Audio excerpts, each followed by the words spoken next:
नमस्कार मित्रांनो, न्यू मधुर मराठी या चॅनलमध्ये आपलं स्वागत आहे। विसरू नको तू मला या मालिकेच्या आजच्या एपिसोडमध्ये आता वच्छी बायो तिचा निर्णय देते बांधावरनं बुलडोझर फिरवायचा, जर मध्ये कोणी आलं तर त्याला चिरडून टाकायचं। आणि आता नली आत्याला दम देत सांगते की वच्छीचं काटो आणि वच्छीचं वाटो जर कोणी गिळलं ना तर गळा चिरल्याशिवाय राहणार नाही, चला रे असं म्हणत तोराने ती तिथनं जात असते। तेव्हा आता इकडे रणजितराव म्हणजेच काका मात्र खूप वैतागतात। तेव्हा नली आत्या सांगते की तिच्या हातून टेंडर गेलाय ना म्हणून ना खूप फडफडली ती, जाऊ द्या झाला तो तमाशा पुरेसा झाला, चला आता। आणि आत्या व काका जात असतात, वरदही मागणं जात असतो। तेव्हाच बाई म्हणजेच सूर्याचे बाबा त्याला थांबवतात, अतिशय शांतपणे समजावतात की वरद हे बघ, अरे आपले शब्द जरा जपून वापरावेत। परंतु हा वरद मात्र म्हणतो की मी जे काही बोललोय ना त्याचा मला कण मात्रही पश्चाताप नाहीये, मी अजूनही तेच म्हणेन, हे घे असं फेकत तो ॲक्टिंग करतो आणि सांगत असतो की अरे बायकोच्या फेकलेल्या तुकड्यांवर जगतोस तू, अशा लोकांना काय म्हणतात माहितीये, बायकोच्या जीवावर जगणारं बांडगुळ आहेस तू, बांडगुळ। आता इकडे भाईंना मात्र खूप त्रास होत असतो, परंतु हा वरद पुन्हा एकदा सांगतो की होय, अरे मी पुन्हा तेच म्हणेल, उगच नाही ती वच्छी गावभर तांडेलीन म्हणून मिरवत, अरे तिला तुझं नाव लावायची ही लाज वाटते रे, तांडेलांचा कारकून आहेस तू, कारकून असं म्हणत त्याने सूर्याच्या बाबांना नको ते बोललेलं असतं आणि तिथून निघून जातो। त्याचे हे शब्द मात्र भाईंच्या कानात फिरत असतात आणि त्यांच्या छातीत जोराची कळ येते। शिवाय त्यांना वच्छीचंही बोलणं आठवत असतं की सही करणारे हात जरी तुमचे असले तरी हुकूम या वच्छीचंच असणार। आणि आता इतक्यात अटॅक येऊन ते खाली कोसळतात। तेव्हाच कोणीतरी वच्छीबाईला आवाज देऊन सांगतं की बाईंका अटॅक आला। त्याच दिवशी वच्छीबाई मागे फिरते, त्यानंतर बाईंना घाईघाईने गाडीत टाकलं जातं। त्याच वेळेस इकडे हॉस्पिटलच्या बाहेर आता सूर्याला तर कळालेलं असतं की वैद्य हिला तिरामिसू आवडतं। आता हे नक्की काय असेल, एखादी चायनीज डिश वगैरे असेल का, याचाच हे तिघेही विचार करत असतात। तेव्हा सूर्या सांगतो की सर्च मार रे। तेव्हा आता हा मंग्या सर्च मारतो तर तिरामिसो हा एक इटालियन केक असतो, पेस्ट्री असते। आता ही कुठे आणि कशी मिळवायची यातच सूर्याला टेन्शन येतं। इतक्यात नाण्या त्याला सांगतो की अरे तालुक्याला एक बेकरी झाली आहे, तिथे मिळतो। आता सूर्या काय वैद्यसाठी लगेच निघतो, त्याचा फोन स्विच ऑफ झालेला असतो। तो मंग्या आणि नाण्याला सांगतो की जर बयोचा फोन आला तर सांभाळून घ्या आणि तिथून निघून जातो। त्याच वेळेला इकडे वच्छी बायो आता भाईंना घेऊन हॉस्पिटलकडे येत असते। भाई मात्र सूर्याचंच नाव घेत असतात। एक जण सूर्याला कॉल करतो पण त्याचा फोन बंद येत असतो। अखेर गाडी गावच्या आरोग्य केंद्रात पोहोचते, भाईंना तिथे आणलं जातं। वच्छी बायो काही होणार नाही असं म्हणत त्यांना धीर देत असते, तर इकडे सुधाकर मात्र गोंधळ करत सांगत असतो की भाई काही होणार नाहीये तुम्हाला, डॉक्टर कुठे रे। तेव्हाच एक डॉक्टर मॅडम येतात आणि चेक करत असतात, तर तेव्हाच तिथल्याच गावच्याच एक डॉक्टर मॅडम येतात आणि समोर वच्छी बायोला पाहून घाबरतच म्हणतात की तुम्ही आणि भाईंना काय झालंय। त्या लागलीच भाईंचं चेकअप करत असतात। सुधाकरचा मात्र गोंधळ आणि आरडाओरडा सुरूच असतो। तेव्हा आता इकडे वैद्यही बाहेर येते आणि काय गोंधळ सुरू आहे हा। तेव्हा आता हा सुधाकर सांगतो की गोंधळ नाही, पेशंट आणलंय आमचं। वैद्यही म्हणते की हे आरोग्य केंद्र आहे, इथले काही नियम आहे, शांत बसा नाहीतर मी तुमच्यावर कायदेशीर कारवाई करेन। आता वच्छी बायोच्या कानावर हे शब्द पडतात आणि काय तिला आठवतं की ही ती सकाळचीच मुलगी आहे। ती लगेच वैद्यही समोर येऊन उभी राहते आणि ओरडतच म्हणते की हे फडफड।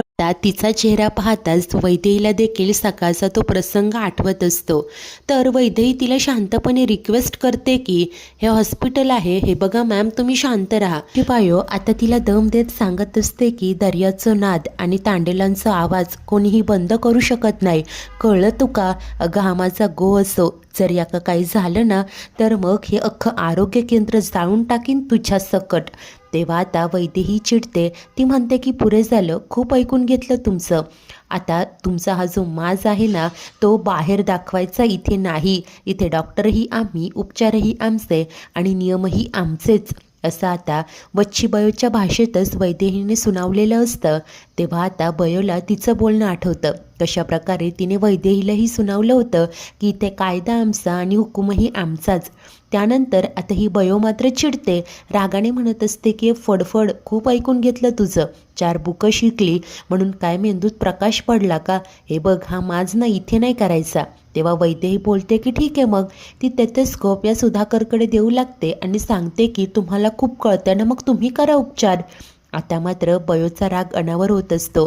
तेव्हाच तिथे असलेली सिनियर डॉक्टर सांगते की मी इथली सिनियर डॉक्टर आहे, मी बाईंना बरं करते, बयो तुम्ही काळजी करू नका.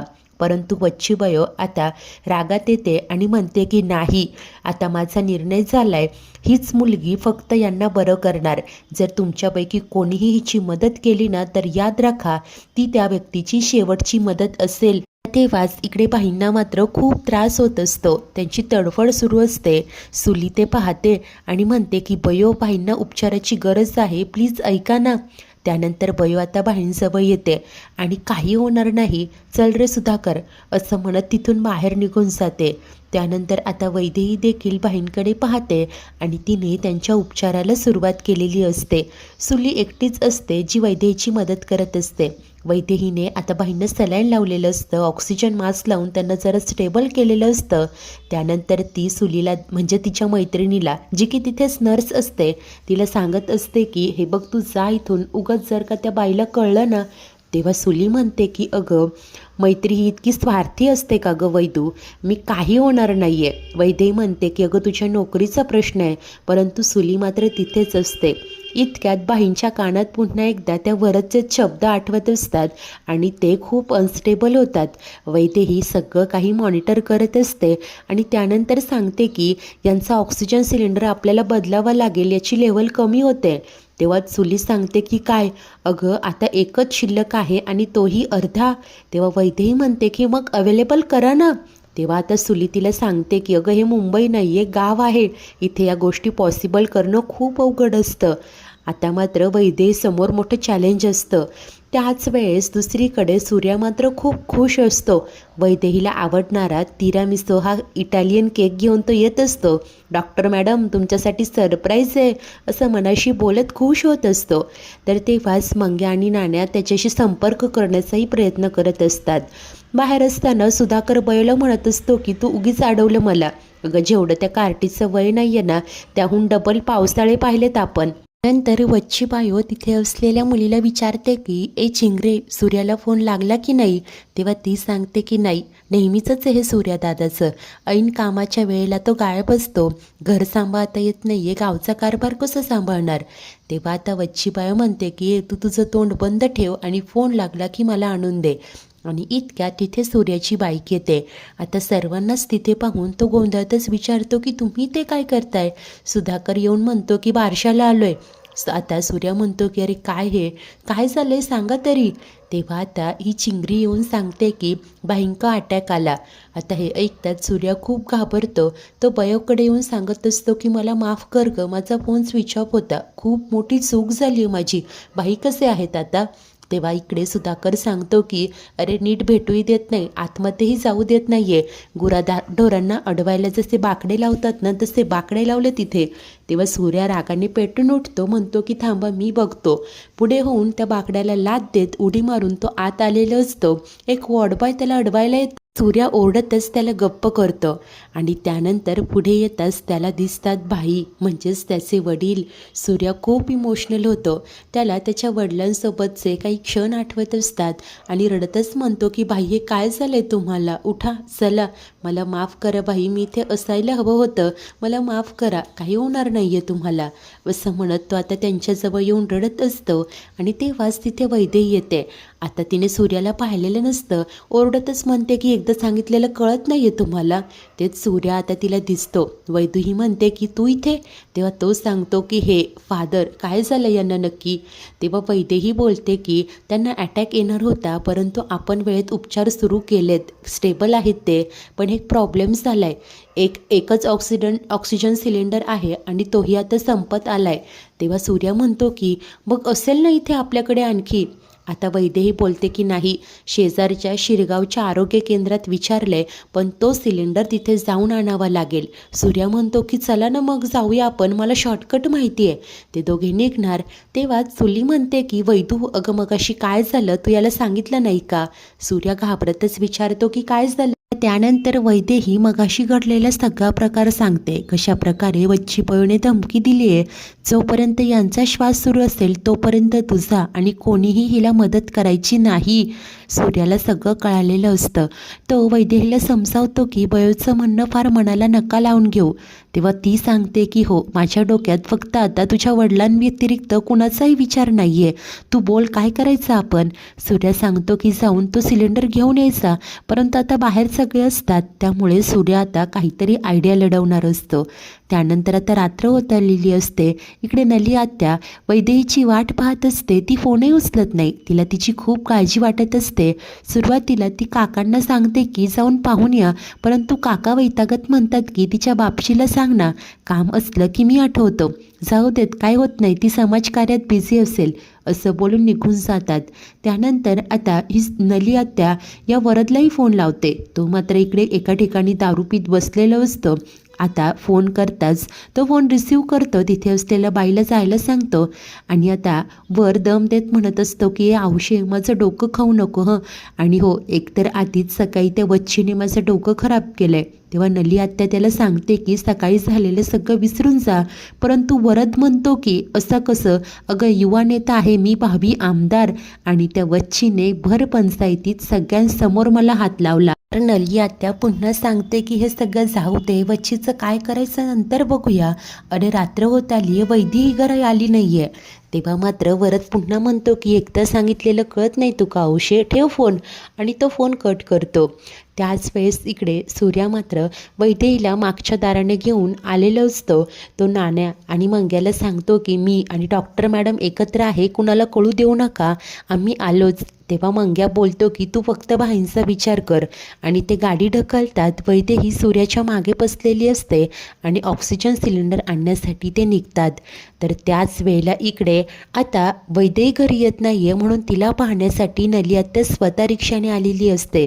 ती खाली उतरते. तिला समोर वच्ची बायो आणि तिची माणसं दिसतात.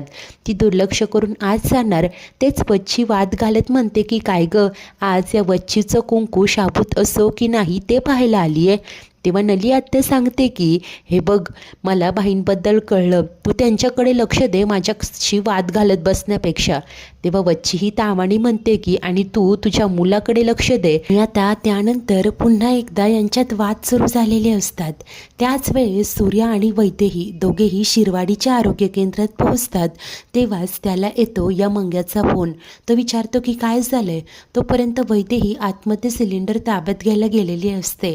तर इकडे मंग्या आता सगळं सांगतो की ती नलीबाई इथे आली आहे.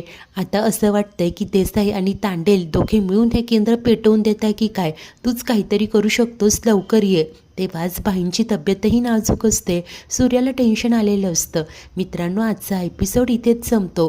तर पुढील भागात आता बाईंची तब्येत खूप बिघडत असते, खूप नाजूक असते. जो ऑक्सिजन सिलेंडर असतं तोही संपत आलेला असतो. त्यामुळे आता सर्वच जण टेन्शनमध्ये असतात. तेव्हाच वैदेही आता सूर्याच्या बाईकवरनंच तो सिलेंडर घेऊन येत असते. तेव्हा तिला आता इकडे सुलीचा कॉल येतो, परंतु वैदेही फोनच उचलत नसते. आणि इतक्यात आता कोणीतरी येऊन सूर्याच्या गाडीला धडक देतं आणि वैदेहीच्या हातातला तो सिलेंडर खाली पडतो. त्याच वेळेस बाई देखील आता जणू शेवटचे श्वास घेत असतात. मित्रांनो, वैदेही आता तो सिलेंडर सुखरूप इकडे त्यांच्या आरोग्य केंद्रात घेऊन येईल का, बाईंचा जीव कसा वाचवेल ती, सूर्या आणि वैदेहीमध्ये अखेर मैत्री कशी होणार, सर्वच काही पाहणे खूप उत्सुकतेचे असेल. अशाच नवनवीन भागांच्या डेली अपडेटसाठी आपल्या न्यू मधुर मराठी या चॅनलला नक्की सबस्क्राईब करा. धन्यवाद.